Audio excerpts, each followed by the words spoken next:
What is up? Steve here. I appreciate your time today and I hope you're doing well. I just wanted to get this video out pretty quickly because things are turning and they're turning very quickly. It really wasn't too long ago when I was talking about these housing cheerleaders. It was probably what, 3, 4, 5 weeks ago.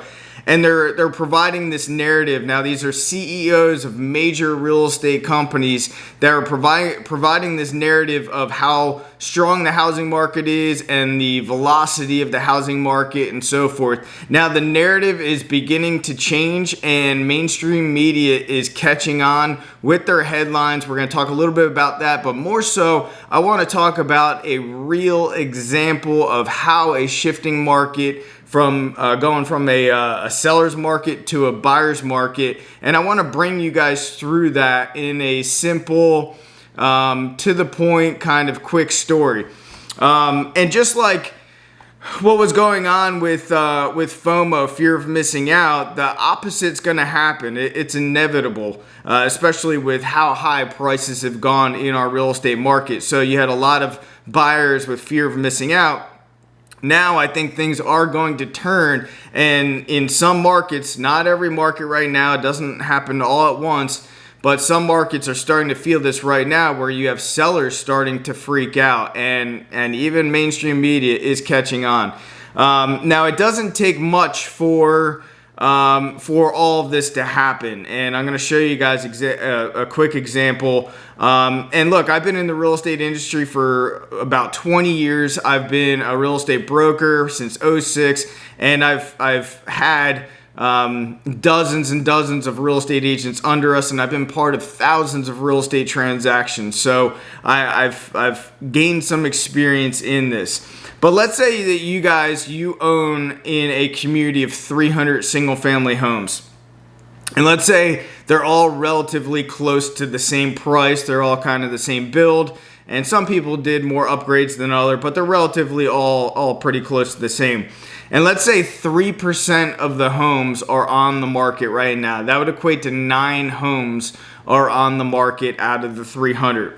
And let's say that you are in a position where you have to cash out because you got a job and you have to relocate somewhere else. And now you are thinking about when you're going to put your house on the market and everything else. So the only way to really come up with price is you look at your comparables for your active inventory, which is your competition. So you're going to look at the 9 properties that are on the market, and you're going to evaluate them. Hopefully you have a good real estate agent and can bring you through those homes so you guys can get an idea of their upgrades and everything else.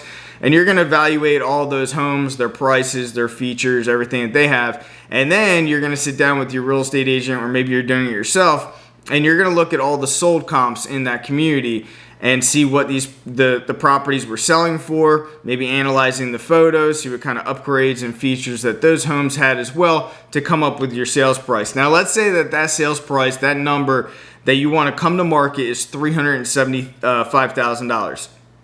Here's where the problem is. Nobody really knows the motivation and the situations of other people. So you might have an idea of maybe one other seller in the community and what their motivation is and their situation, but odds are most people don't know what other people's circumstances are with the current active competition. And that's where we got to really keep an eye, is on the competition and what's going on with those.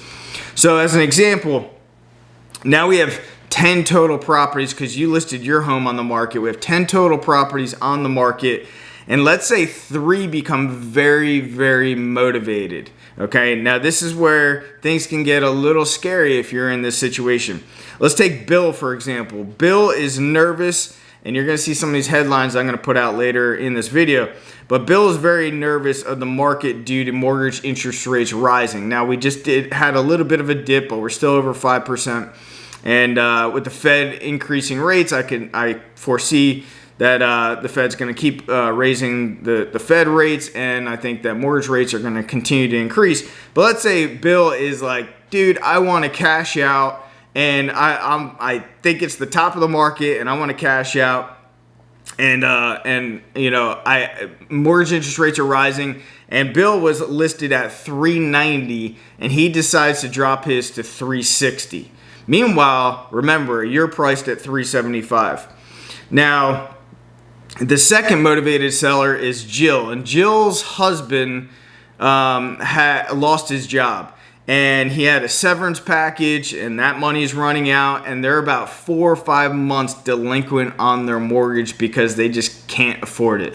Jill's husband's looking around for other jobs in his field. He can't really find anything, and unfortunately, they are not paying on their mortgage, so they got really motivated, and they saw that Bill dropped his price to 360, so they decided to drop their price to 345. Now comes Sally. Now Sally bought another home in another community, and she got really excited to buy this other property, but unfortunately, she's got a mortgage on that property, and she's got the mortgage on the property that she's selling. So she has 2 mortgages, and she is freaking out. She's hand to mouth. She's struggling right now, and she's been paying the mortgage, 2 mortgages for about 60 days, for about 2 months. And she saw the price reductions as well, so she drops to 345 as well, 345,000. Now, I think that you guys can see what's happening here. And before I go on, one thing that you guys could do to really, really help me out if you're getting value out of this, and maybe you know somebody that's maybe a little indecisive of whether they're going to sell their property or not, but maybe if you could just share this video to that one person right below the video, there's a little share button. You click that, and then you can email it, you can text it, you can instant messenger it through Facebook and so forth. If you could do that for me, I'd greatly appreciate it. All right, let's move on. So now let's take buyer Phil. Phil loves the community. He knows he wants to be in that community. However, Phil, he's in no big rush. He's living in one of his rental properties. He's cash. He's going to pay all cash. He's in no huge rush. He knows the market's starting to shift, and he feels that he's got the leverage. He's got time. He can wait things out. It could be another year before he buys. It doesn't matter. But Phil got a real estate agent, and Phil is looking around at the properties in this community. Now, Phil looked at 4 of these homes. He made an offer on Sally's home. Sally is the one that has the 2 mortgages, and he made an offer on her home because she had more upgrades and everything else, and she's basically the lowest price, or one of the lowest prices, and he saw more value there. But and she's asking $345. Phil offered $310,000. Yeah, it's what they call a low ball offer, but he's getting a feel for the market. You know, again, he's in no big rush. Phil's just chilling. So Sally was extremely emotional. She was even offended at this low price offer, and she countered at him at full price. And Phil's like, Sally, I don't need your house. I got 9 others to look at. There's plenty of inventory. Forget about it. So Phil declined to even counter again because he's like, she's just not motivated enough. I want to get the deal that I want to get for me. And if I don't get it right now, no big deal. I'm chilling.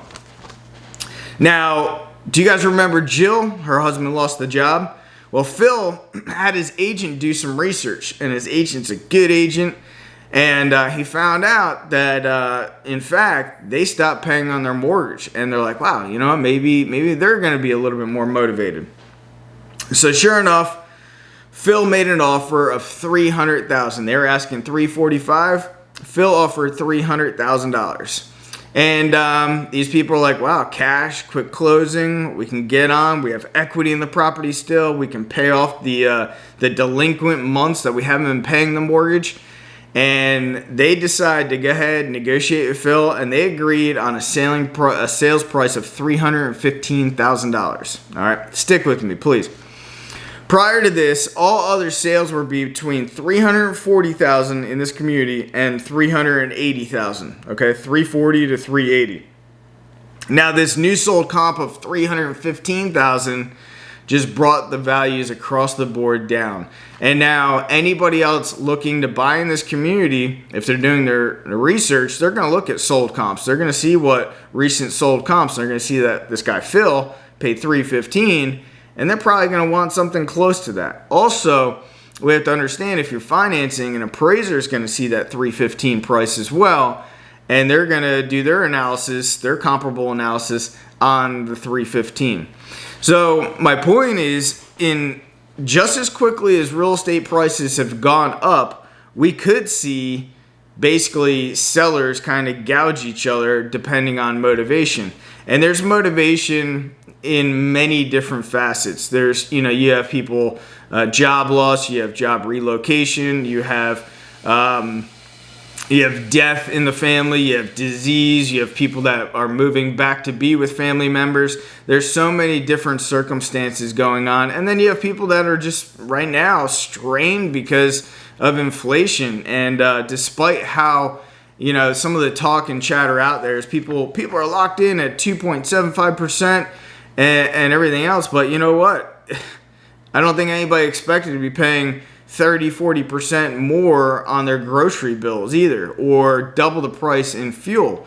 So there are different circumstances for people, and what happens, and I'm telling you, and I've been through these cycles before, and we used to list a lot of real estate, and one of the things that I would reevaluate, we would sit down with our sellers usually every 7 to 10 days. If the property hasn't had the necessary action or activity, we'd sit down and we would talk about the property. We talk about really a couple of things. We talk about the feedback that we're getting from the open market. So we would reach out to any showings that we had. Now, if we had no showings, that indicated we were probably priced too high. If we had showings, we wanted to know why these people were not making offers. And if they're not making offers, but they thought it was priced right, then maybe it was the condition of the property. So those are some other things that you could do, especially in a declining or even a flat real estate market. You probably want to do more upgrades. You want to make sure your place smells good, looks good, good curb appeal to set yourself apart from the competition. All right, now we got different headlines, and I'll put them up right now for you guys from different, we're going to see a lot more of this, trust me. But some stats going on right now, and I'll put the links for you guys too. Supply of homes for sale jumped 9% last week compared to the same week 1 year ago, according to Realtor.com. Real estate brokerage Redfin also reported that new listings rose nearly twice as fast in the 4 weeks ended May 15th as they did during the same period a year ago. Pending home sales, a measure of signed contracts on existing homes, dropped nearly 4% in April. Month to month, we're down just over 9% from April 2021, according to National Association of Realtors. And the decline marked the sixth consecutive month of decreases and the 11th consecutive month year-over-year drops for pending home sales index, according to NAR's chief economist Lawrence Yun. It's the slowest pace of contract signings in nearly a decade. If you guys are on the fence about selling your property, me personally, I'm telling other people that I know, if you're on the fence and you're thinking about selling, you know what? You could probably cash out at the top of the market. I did. You guys probably know my story if you watch some of the other videos. I sold this thing. We're leasing it back. And I think it's just going to be a good move, and we're going to wait things out. Probably going to rent for a little bit, which I haven't rented in literally decades. And but you know what? I'm willing to sacrifice my beach condo here, live somewhere where I probably don't necessarily want to live. But I'm going to sacrifice now because I'm going to buy a bunch more real estate in the future. Anyway, again, if you guys could share this video, I'd greatly appreciate it. It helps support the channel, and I appreciate you guys being here with me today. Thanks a lot.